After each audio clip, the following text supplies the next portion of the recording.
Philadelphia, let's go to Las Vegas, where I have a boxing broadcaster, aficionado. You're a lot of things, but it's Sweet Baby Ray Flores. He's in Las Vegas at the Mandalay Bay. You worked the press conference today for the big Keith Thurman, Mario Barrios pay-per-view card this Saturday night. Ray, what's up, man? How are you, Mark? It's great to be here and join you from Las Vegas.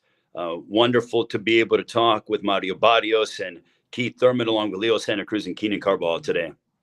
So to talk about this show on pay-per-view, we got Keith Thurman coming back after about a 2.5-year absence.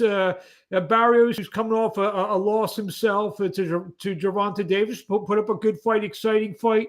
What are you expecting, especially after talking to the two guys today? What are you expecting Saturday night in Las Vegas? I think we get a really good fight. And here's the thing. Let's talk about the elephant in the room. I know that people are talking about pay-per-view prices, right? Which I understand. But you look at this fight, the main event, this is going to be a fun scrap. That's how I would equate it to, because Keith Thurman realizes that in order for him to once again make a claim to be one of the best welterweights in the world, if not the best welterweight in the world, he's got to get past Mario Barrios and not just edge him. He's got to look impressive in the process.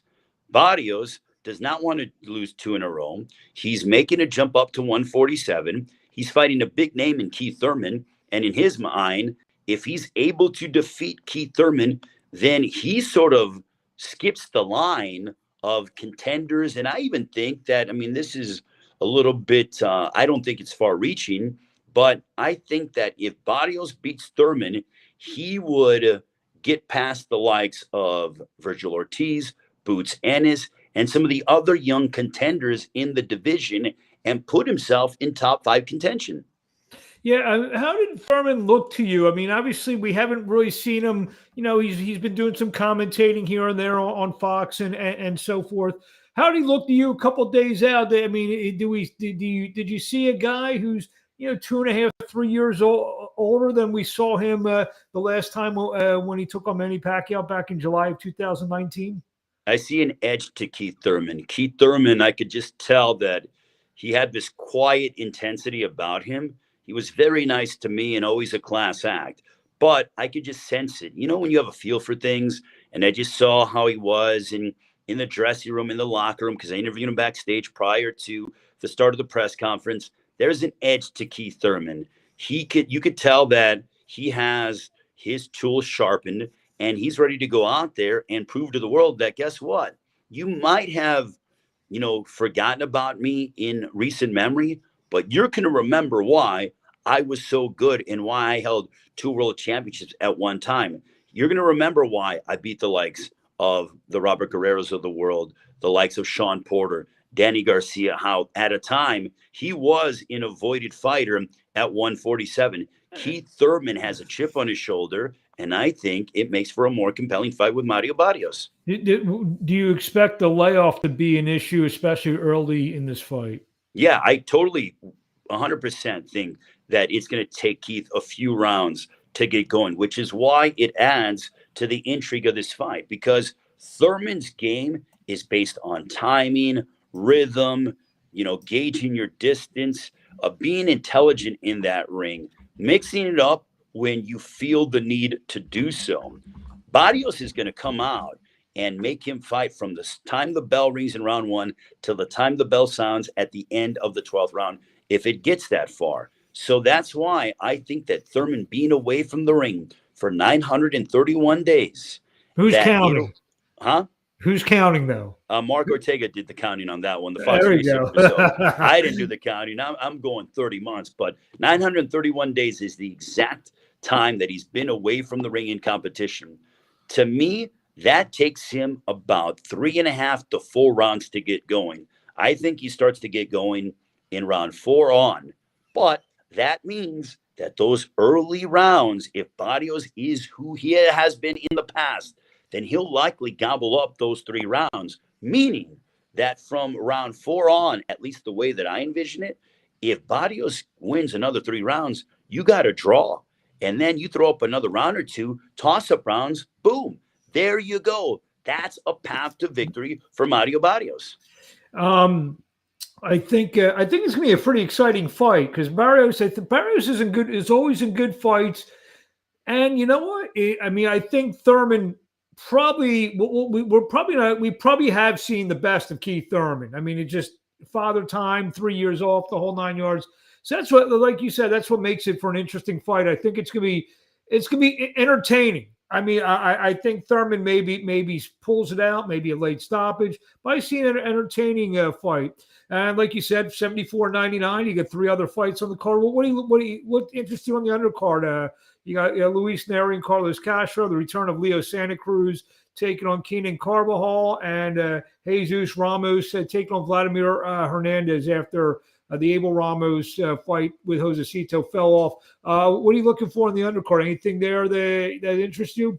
Well, yeah, I think Leo Santa Cruz and Keenan Carbajal are going to bang for as long as the fight lasts because Keenan Carbajal has won 18 straight, and he's fighting a guy in Leo Santa Cruz who's been away from the ring for 15 months, another victim of Gervonta Davis. No shame to losing to Tank by knockout because, Tank is one of the best, if not the hardest punchers in boxing today. So Leo's coming off a 15-month layoff, but I still think that Leo has a few years left, especially now with featherweight being wide open. The fact that you have Marc who defeated Gary Russell Jr. to become the WBC featherweight champion. You have Kiko Martinez, a guy who I pointed out to Leo Santa Cruz, he beat 6 years ago. People thought Kiko Martinez was done back then in February 2016. The fact that you have Emmanuel Navarrete, who's a champion as well. That's an action volume fighter. Another guy. I think Leo. I was going to say another guy on the PBC side, Ray Vargas, who's who's Magsayo's going to be his mandatory as well. So there's a variety of guys that Leo can fight. And to me, none of them are real big punchers like that. They don't have that one punch eraser. So that to me says we can get these back and forth seesaw fights. But I think that Leo is going to have to get past Keenan Carbajal and look again. It's kind of like the Keith Thurman syndrome, away from the ring for over a year. Keith Thurman 30 months, Leo Santa Cruz 15 months, half of that. But the fact that both Thurman and Leo Santa Cruz have generational wealth, they've been in big fights over and over and over again.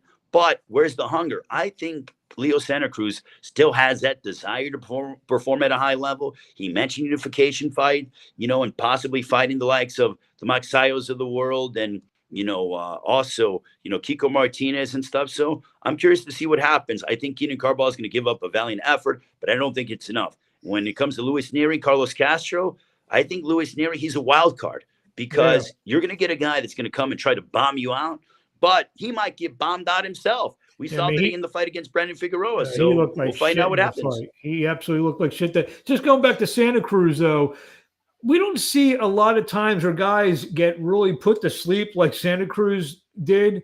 And I mean, I know there's probably instances of that and come back and kind of be the same. So I'm going to be interested in that because let's face it, when he fought Gervonta Davis, I think Santa Cruz woke up about 15 minutes ago. So, because he got viciously knocked out in that fight. So, if you're a backer of Carbajal, there's your thing. I mean, how many times have we seen guys get knocked out like that and come back and be somewhat what they were? I mean, Pacquiao did it with Marquez, but, instances of that are few and far between. There's a phrase that we can use that the great Larry Merchant mentioned in his commentary as HBO boxing analyst that I think is so apropos for the main event, the co-main event, especially with both guys.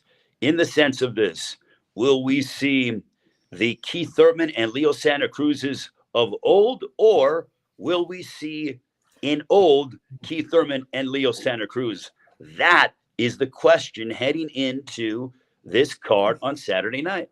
I wouldn't be shocked if one of those guys looks old. I don't know which one. I would not be shocked though if Thurman puts up a dud, or even Santa Cruz comes up puts up a dud on Saturday night. If I were a betting man, which unfortunately tonight I am. Yeah, me too. I would say one of those guys may take it on the chin, no pun intended, on Saturday night. Well, here's another thing, Mark, to expound on this. You and I have been around this sport for well over 10 years in the sense that with Leo Santa Cruz, He's 33 years of age at 126. Yep, small Typically, guys when you don't get to age well. Yep. 30, that's considered ancient. The fact that he's now in his mid 30s, still fighting at this level, when is that expiration date? Or is Leo Santa Cruz one of those rare commodities and those rare fighters that can go into his late 30s, still competing at that elite supreme level at featherweight? Nonito Donaire is a guy who is defying that, being 39 years of age, being a world champion at 118. But for Leo Santa Cruz, I think that you have to have at least the jury be out on, as to say, because he's been in wars, several of them, with Frampton, with Mares. I mean, he's an active fighter. He's a high contact fighter, high volume. He likes to get hit, but then he throws and make sure to deliver punishment. So I think all those things are, questions that we hope to be answered. So there you go, 4 big fights, a couple fights on Fox at 7 p.m. Eastern. Ray, we'll just touch on a couple other little boxing nuggets that have been circulating over the past couple weeks. It was announced last week, Tyson Fury, Dillian White, $43 million purse bid, and that fight looks to be taking place April 23rd. What are your quick thoughts? I think if Fury is not on his P's and Q's, I mean, he can really fight Dillian White. He can really punch. Yeah, Dillian White can punch, but to me, when you go from fighting one of the most destructive punchers in the past 20 years in the heavyweight division, and you get up several times from his shots, to me, Tyson Fury is, aside from fighting Usyk, is invincible, because I think he is head and shoulders the best heavyweight in the world. And as long as he even comes in 75 to 80% focused, I think he wipes the floor with Dillian White, because White has been known to get clipped. He's tough, but is there anything that stands out to me about Dillian White that gives me the wow factor? If I had a button to push the wow button, it doesn't do that for me when it comes to Dillian White. Tyson Fury does a lot of things really good. And this guy is, at this point, Tyson Fury is essentially fighting against himself, because now he gets to really write his own legacy. He defeated Deontay Wilder in the trilogy, and I think both men will forever be better from those fights. But now it is Tyson Fury having to fight with himself, fight with that man in the mirror. Because if Tyson Fury comes in 80, 90% focused in most fights in this division, he beats everybody, because he's in the prime of his life, the prime of his career, and he is just a savage fighter. Plus, I'm going to say this, Mark, he's gotten so much better with Sugar Hill. It's unbelievable. He has this nastiness, this finishing ability. In the second fight against Wilder, I'm like, okay, he did it the second time. What can he do the third time? The fact that he did it again, but later, and then got up twice, I'm like, okay, believer. I'm a believer. This guy has really shown an ability to finish fights in grand fashion. Quick shout out to our guy Lee Groves watching us tonight. The great Lee Groves. The great Lee Groves. I wonder if Lee's counting how many punches you're throwing tonight. I'm sure quite a bit. So Oscar Valdez, Shakur Stevenson, sounds like April 30th in Las Vegas, probably right across the street from where you're at. A very interesting fight. I think it's a great fight. I think Shakur Stevenson looked magnificent in the win against Jamel Herring. I didn't think he was going to piece up Jamel in that fashion. Oscar Valdez, well, we saw what he did to Miguel Berchelt, and now styles make fights. What's going to happen in this one? Because if Shakur Stevenson's going to be successful, he's got to use his boxing ability, his speed, maintain his distance, and also be able to dictate the pace of the fight. If you're Oscar Valdez, you got to make this kid uncomfortable. I hate to say it, and this is so early on in terms of me thinking about this fight, and I know that Valdez is a world-class prize fighter and is a world champion, but to me, Mark, this is kind of giving me sort of Floyd Mayweather, Arturo Gatti vibes, based on the fact that Mayweather was a technician, Shakur's a technician, Gatti liked to come forward, was a brawler, Valdez is a technical brawler, but that's what it's given me as we're months out from the fight.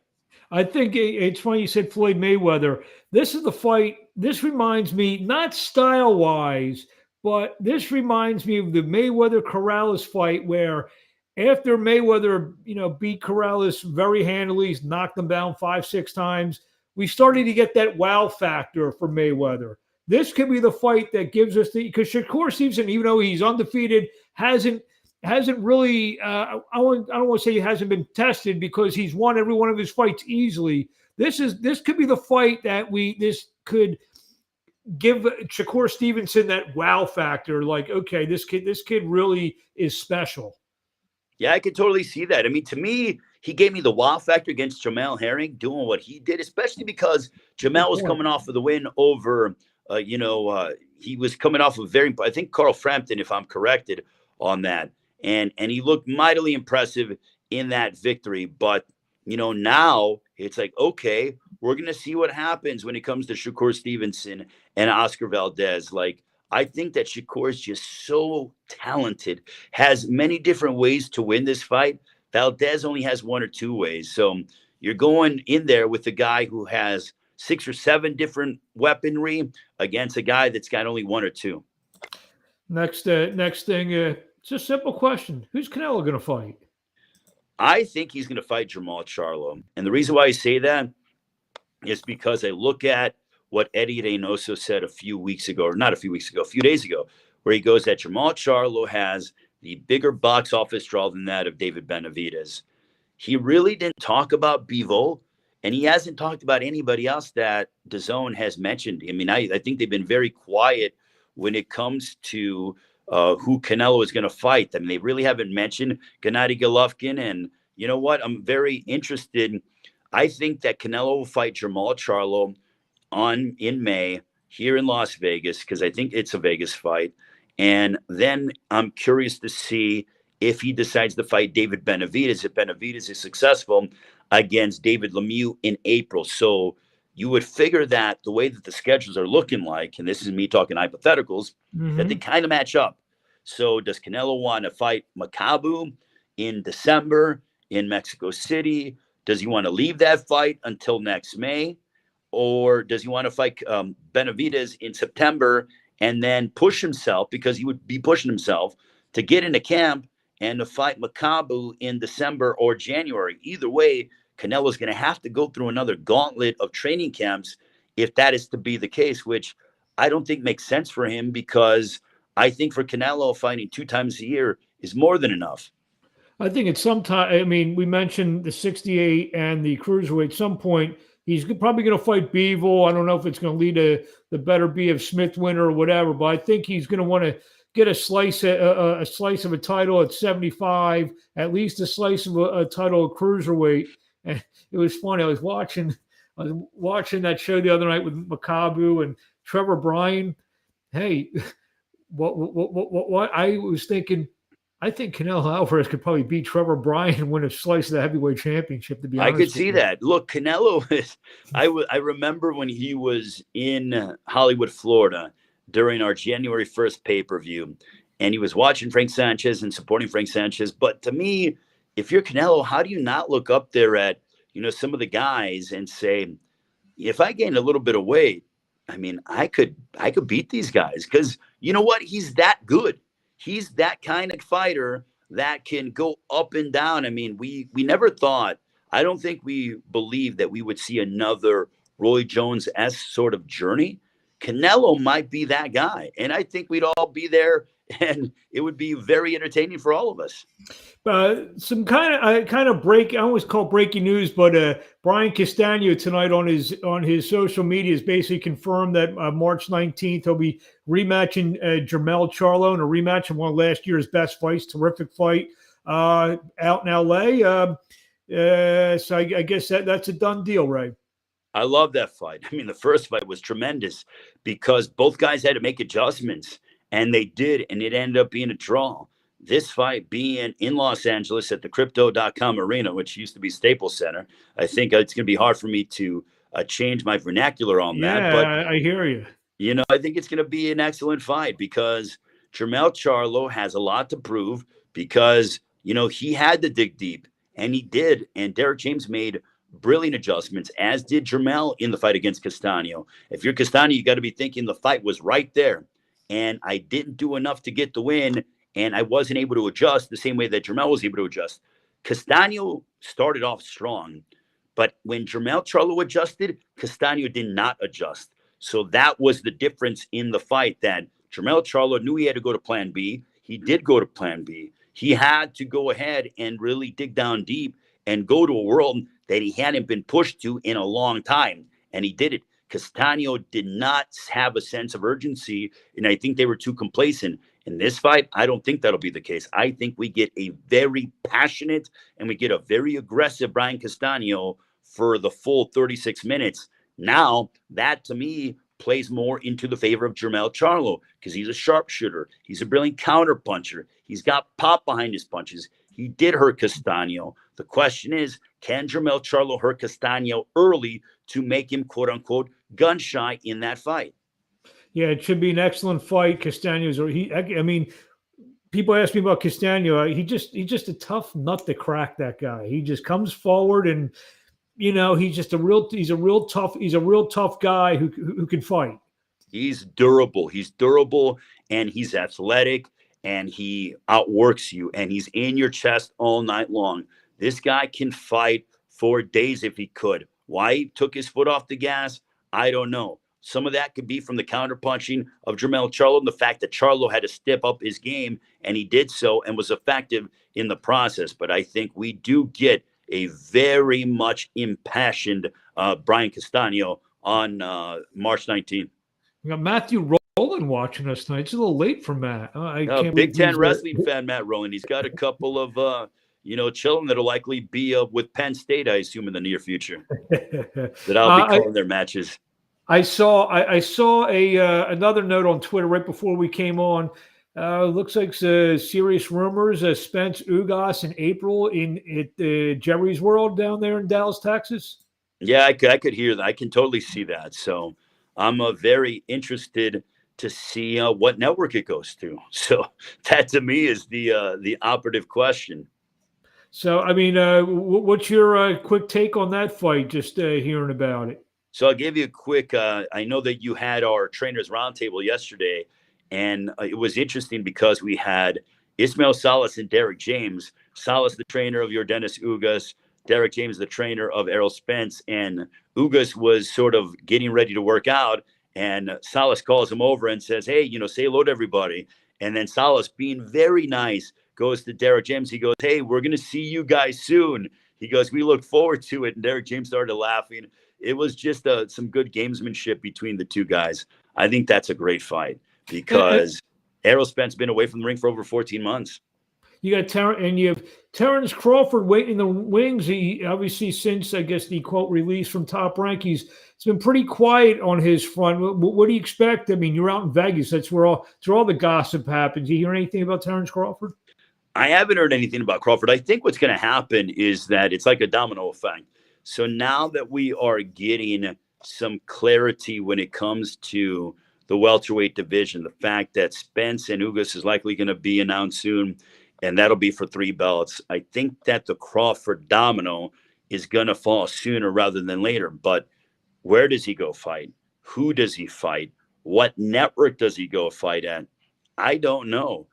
Your guess is as good as mine. Could I see him taking a tune-up fight? Yeah, because he just came off of a spectacular win over Showtime Sean Porter. I don't know. Could I see him having a one-off with like a Pro Bellum? Yeah, I absolutely can see that happening. But who is he going to fight? Would he fight a Regis Prograis? I think Prograis got a fight that's being talked about that is close to being announced. So that would have been my guess. But I have no idea where they are leaning towards Terrence Crawford fighting. So any other things that you boxing wise kind of you want to get out there with any other boxing news out there? I think we touched on some of the major things going on. Any other things that kind of are floating around the Sweet Baby Ray's mind? Well, you know what? I'll be honest with you. I'm curious to see this Jesus Ramos Vladimir Hernandez fight because Hernandez has really been coming on as of late and looked really good in the win against Julian Williams. And Jesus Ramos now fighting in a new weight class here at 154. And he's a young kid in his early 20s. And there's a lot of excitement behind Jesus Ramos. He's a southpaw. He's Mexican. He's from Phoenix. He can punch. He has good distance, good ring IQ, good looking kid. But Vladimir Hernandez is one of those guys who has been the spoiler in recent memory. Big win And over I Julian think Williams. that Hernandez, if Ramos isn't careful, could surprise Jesus Ramos. So Ramos has got to go out there and really be at his best on Saturday night. But I'll take it a step further. And the fact that if Ramos goes out there and looks dynamic and explosive and powerful and finishes off Hernandez, then it just continues the hype train of Jesus Ramos. The same way we looked at this fight, to me, is similar to that of, and I know that Hernandez hasn't fought for the world title, so a little bit step below. But this, to me, is Boots Ennis and Tomas Delorme, because Hernandez has been in there against high-level competition, and he's very tough to beat. And if you beat him, you squeak away with a decision victory, and you never want to see him again. If Ramos goes out there and blows out Hernandez the same way Boots did to Tomas Delorme, then it's like, okay, there's a reason why we're excited about this guy. The hype is real. The hype, to me, is there. The question on Saturday is it justified and is it real? We'll find out when he fights Vladimir Hernandez. We will find out. Great pay-per-view action Saturday night from the Mandalay Bay. Fights on DAZN this weekend. So, everything's starting to pick up after the new year. Our buddy Lee, who's been chiming in, he says great stuff. You may have a future in this business. I hope so. I mean, it's nice to be able to do this stuff and go coast to coast wherever we go and stuff. And I get great information from Lee Groves, who's an encyclopedia for the sport and very underrated. Absolutely. So, where can we find? I mean, we see you calling different sports every week. I know you did some MMA last week in Miami. You're going to do some Big Ten wrestling this weekend. You're hosting press conferences, interviewing fighters. What do you got coming up on the docket? So tomorrow I'll be doing the undercard press conference. Really excited to talk to Jesus Ramos, Vladimir Hernandez, Luis Neri, Carlos, Castro. I think that's going to be a fire fight. Pumped about that. Another fight that I'm really curious about, Omar Juarez, Ryan Carl. That's an all-Texas showdown here in Las Vegas. I'm pumped about that fight as well. So follow me at SBR Flores. And then I'm actually leaving Las Vegas tomorrow because I have to head to Ann Arbor, Michigan to call Michigan and Nebraska. I'm pumped. I'm excited about that. And then I will be in my way, at Carver Hawkeye Arena as we have one of the top teams in the country, Iowa, welcoming in the Wisconsin Badgers. So that'll be on Saturday. And then, like the rest of everybody else, once I'm done calling Big Ten wrestling around 5 o'clock Central Time, I'll go home, I'll relax, I'll order the pay-per-view, I'll order a good pizza, some Chicago-style pizza, what I think is the best in the country. Sorry to the New Yorkers of the world, but that's the way it is, and I'm going to enjoy some good fights. And then February 26th, I'm back at the Tritter Fight Club, and then first week of March, Big Ten Championships, and then we continue with the schedule. The Wolverine fans are going to be excited that you hear they almost lost their football coach, but he's coming back. Yeah, he is. I mean, I thought he was destined for the Minnesota Vikings, but lo and behold, he is with the Maize and Blue. There you have it. Sweet baby Ray Flores, the quiet and shy sweet baby Ray Flores. It's amazing to get a few words out of you. It's almost impossible, but it's always an honor to join us here. We did almost 29 good minutes here today, so we will be talking along the way. Next, maybe the next big fight. So good luck with everything, and I kid around with Way. He's on my TV screen more than like the NBA, and I'm a big NBA fan. So you're too kind, Mark. All the best, man. Thanks so much. Enjoy Las Vegas. Go enjoy a nice meal at the Mandalay Bay. Will do, man. Thank you. Will do.